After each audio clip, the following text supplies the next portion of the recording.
তুলসীপুর গ্রামে কানু নামে এক ছেলে ছিল, যার স্বভাব ছিল নিজে কোনো কাজ ঠিকভাবে না করে সবসময় অন্যের উপর নির্ভর হয়ে থাকা। কানু, যা তো বাজার থেকে একটা নুনের প্যাকেট কিনে নিয়ে আয়। আমি পারবো না আপা, তোমার ছেলেকে বলো। একটা কাজও করতে চাস না তুই? বাদলকে এত বড় টাকা ভাঙাতে পারবে? ও, অনেক বড় টাকা বুঝি। আচ্ছা, আমি যাচ্ছি বাজারে। দাও, টাকাটা আমার হাতে দাও। এই নে, তাড়াতাড়ি ফিরে আসিস কিন্তু, বেশি দেরি করিস না, নয়তো লবণ ছাড়া তরকারিটা বসাতে পারবো না। আচ্ছা, আমি এখনই যাব, এখনই আসবো।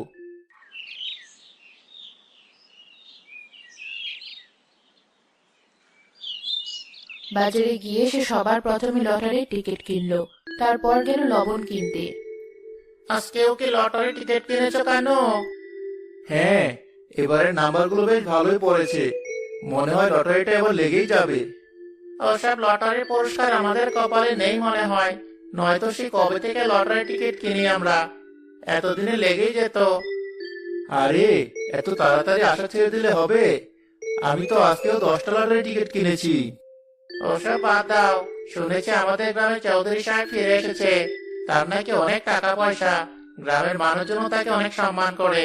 সে বলেছে এই গ্রামে থেকে তার পছন্দ মতো যে কোনো দুজনকে তার ব্যবসার দায়িত্ব দেবে। এত বড় ব্যবসার দায়িত্ব যারা পাবে তাদেরও টাকা পয়সার কোনো অভাব হবে না। বলো কি? তাহলে তো আমাকেও তার সাথে কথা বলে দেখতে হয়। যা করা তাড়াতাড়ি করো। মানুষজন তার বাড়িতে উপহার পাঠিয়ে আর তার নামে প্রশংসা করে তার মন জয় করার চেষ্টা করছে। চাচা, তাহলে তো আমাকেও কিছু একটা করতে হয়। কি দেওয়া যায় তাকে বলো তো? তুমি জানো কিছু ওই লোকটার ব্যাপারে? আমি যদি তোমার মতো তরুণ হতাম, তাহলে আমি হতে পারতাম ওই দুজনের মধ্যে একজন। যাই হোক, ওর বাবা আগে আমার দোকান থেকে এই আচারের বয়ামটা কিনে নিয়ে যেত ওর জন্য। তখন আমি নিজেও ছোট ছিলাম। মনে হয় ওর অনেক প্রিয় এই আচার। আচ্ছা, আমাকেও তাহলে ওই আচারের বয়ামটাই দাও।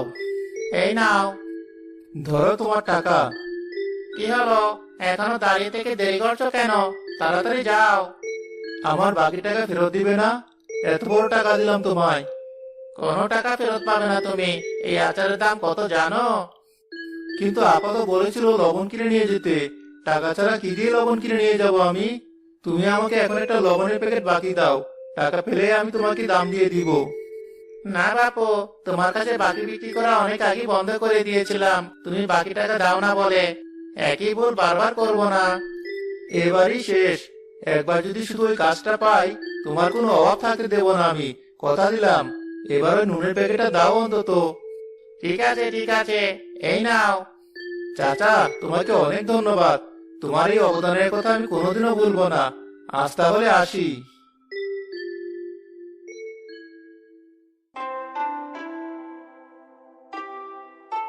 কে চাই?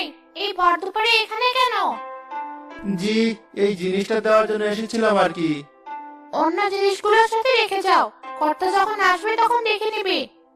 জি আচ্ছা, আমি তাহলে চলি।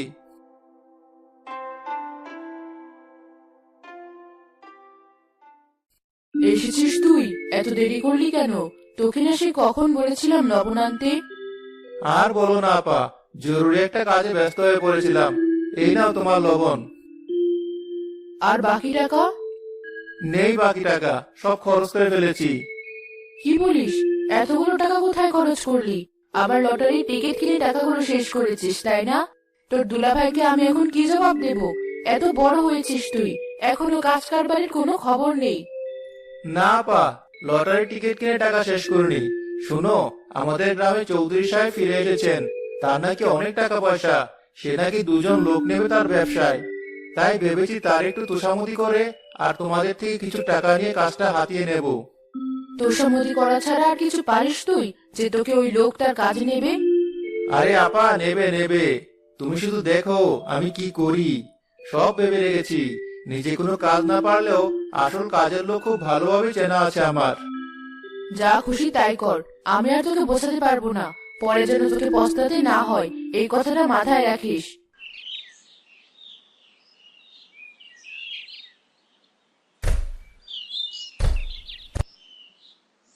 দরজায় কে আসলো আবার? আরে কানু যে, তুই এতদিন পর? আমার বন্ধুর সাথে দেখা করতে আসলাম। কেন, তুই কি আমাকে দেখে বিরক্ত হয়েছিস? না, তা কেন হবে? এতদিন পর তোকে দেখে একটু অবাক হয়েছে আর কি। আয় ভেতরে এসে বস। না, বলবো না, তোর সাথে কিছু কথা ছিল। চল বাইরে হাঁটতে হাঁটতে কথা বলি। আচ্ছা চল।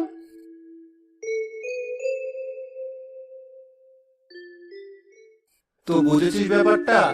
আমার হয়ে যদি তুই সব কাজ করে দিস আর আমার চাকরিটা হয়ে যায়, তাহলে তোকে আমি নগদ 50,000 টাকা দেব।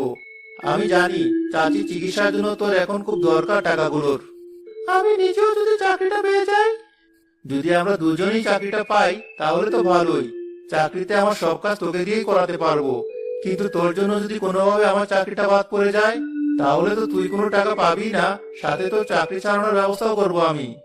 বুঝেছি, আমাকে কি করতে হবে? কাল তাহলে সময় মতো বাড়িতে চলে যাস। যারা যারা কাজে আগ্রহী তাদের সবাইকে চৌধুরী বাড়িতে ডাকা হয়েছে।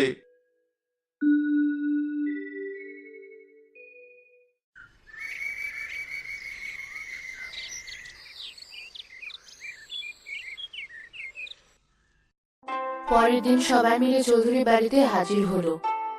অনেক কষ্টে অল্প বয়সে আমি ব্যবসাটা দাঁড় করিয়েছিলাম। আমার কোনো ছেলে মেয়ে নেই, তাই আমার বিশ্বস্ত দুজন লোক লাগবে যারা আমার এই দায়িত্ব কমাতে পারবে।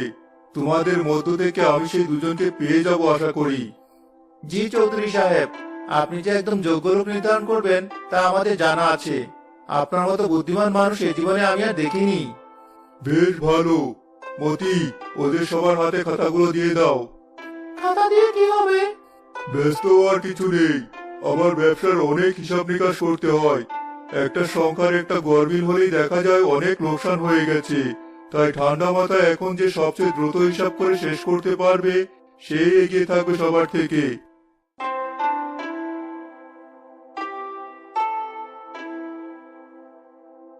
সবার সামনে হিসাবের খাতা দেওয়া হয়ে গেছে, সবাই তাহলে হিসাব করা শুরু করো। এই হাসু, তোর সব হিসাব করা শেষ হয়েছে? হ্যাঁ শেষ, কিন্তু এই হিসাব ঠিক আছে কিনা তা তো জানি না। আরে ঠিকই হবে, সেই ছোটবেলা থেকে তোর খাতা দেখে পরীক্ষায় পাশ করে আসছি আমি। এবারও ঠিকই হবে। সবাই অন্যদিকে তাকিয়ে আছে, এই সুযোগে তোর খাতাটা আমাকে দে, আর আমার খাতাটা তুই নে। আচ্ছা ধর। আমার হিসাব করা শেষ, এই নিন আমার খাতা। সবাই শেষ হয়ে গেছে, এখন যার যার খাতা জমা দাও আমাকে। সবাইকে অনেক ধন্যবাদ কষ্ট করে এখানে আসার জন্য। এত বড় হিসাব এত কম সময়ে হয়তো সবার দ্বারা ঠিকভাবে করা সম্ভব হয়নি। তাই যাদের উত্তর কাছাকাছি হয়েছে তাদেরকেও আমি বাদ দেব না। মতি, আমাকে খাতাগুলো দাও। জি সাহেব, এই নিন। প্রার্থনা কর যেন তোর উত্তর সঠিক হয়, নয়তো তুইও ধরা আমিও ধরা। আমার সব খাতা দেখা শেষ হয়ে গেছে। একজনের উত্তরই পুরোপুরি সঠিক ছিল, আর বাকি তিনজনের কাছাকাছি।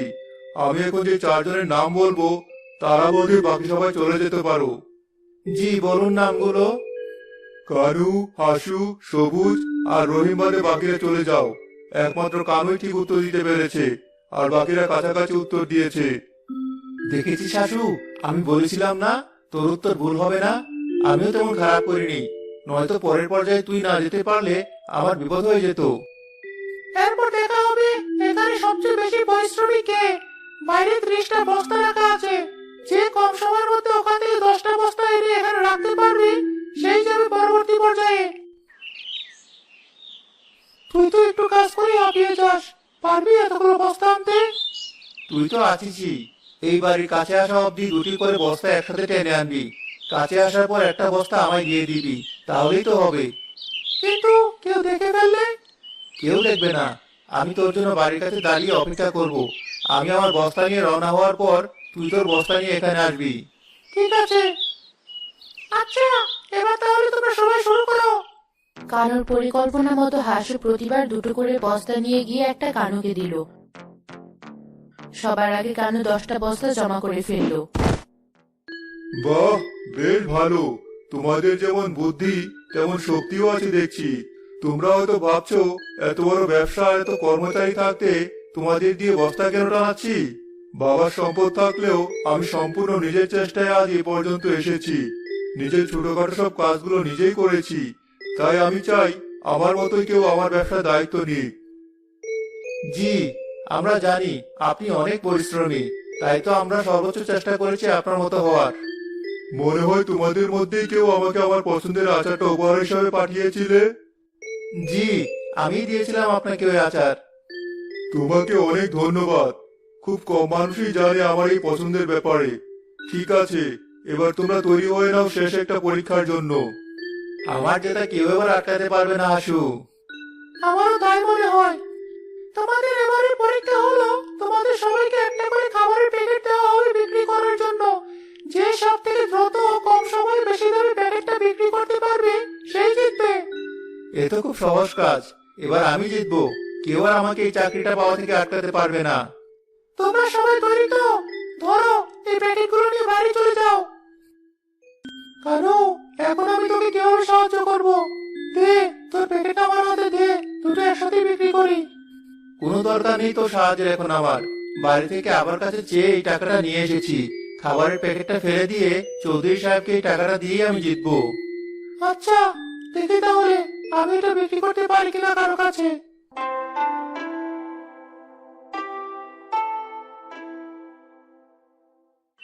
সবার বিক্রি শেষ হয়ে গেলে চৌধুরী সাহেবের সামনে এসে দাঁড়ালো।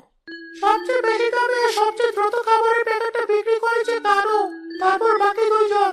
এখন চৌধুরী সাহেব নিজ হাতে বিজয়ীকে ফুলের মালা পরিয়ে তাকে বিজয়ী বানাবেন। আমার চাকরিটা তাহলে হয়েই গেল।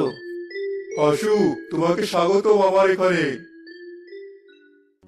আমাকে রেখে হাসুকে আগে পরালো মালাটা।